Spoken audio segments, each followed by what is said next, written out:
Episode 1. My name is Reyhaneh Jabbari, a young woman in her 20s, now sitting in a damp, dark cell in Shahr-e-Ray prison, waiting for a dawn that may be my last. But let's go back to the day when it all began.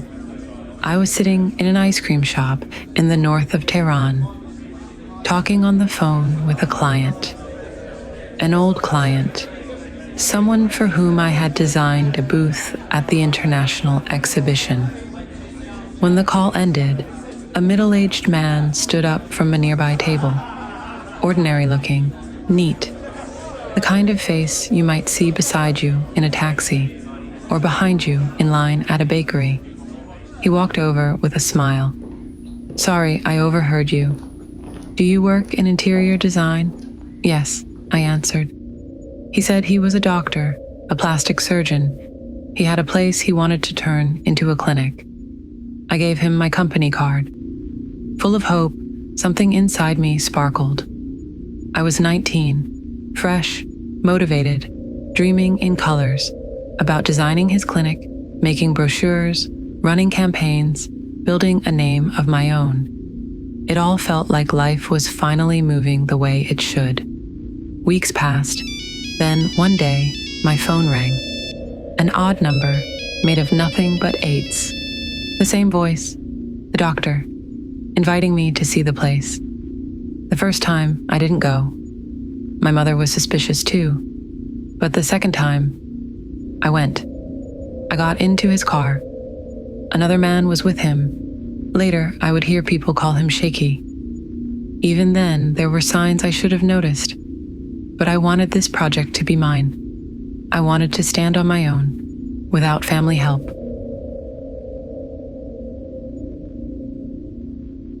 The day came. 6 in the evening. This time, the doctor arrived alone. No Shaky. I got into the car in front of my office. The streets wound quietly around us. At one point, he stopped at a pharmacy, bought a bag of diapers. He handed his car keys to the security guard outside a government building. "Keep an eye on my car."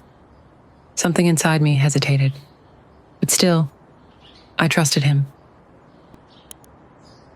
We took the elevator to the 5th floor, an empty unit, abandoned. The smell of dust, the silence heavy. He closed the door, told me to relax, told me to take off my scarf. Fear crept into my body. I glanced out the window, so high, so far down.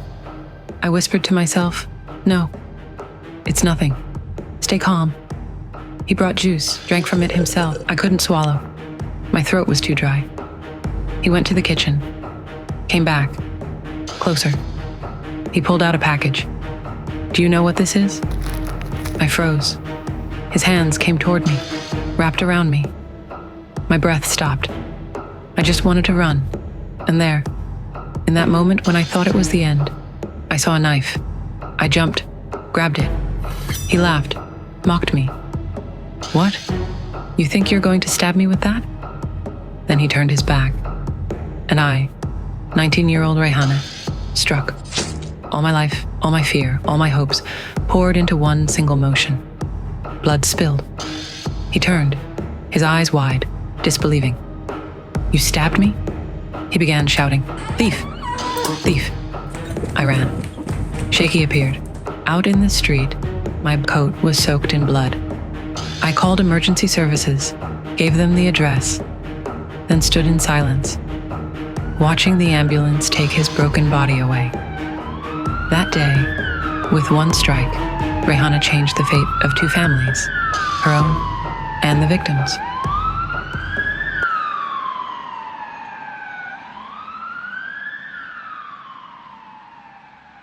But behind that strike, was it lies? Truth? A premeditated plan? Or just a desperate act of defense? In the next episode, we step inside the interrogation room and the courtroom, where truth is far more gray than you could ever imagine.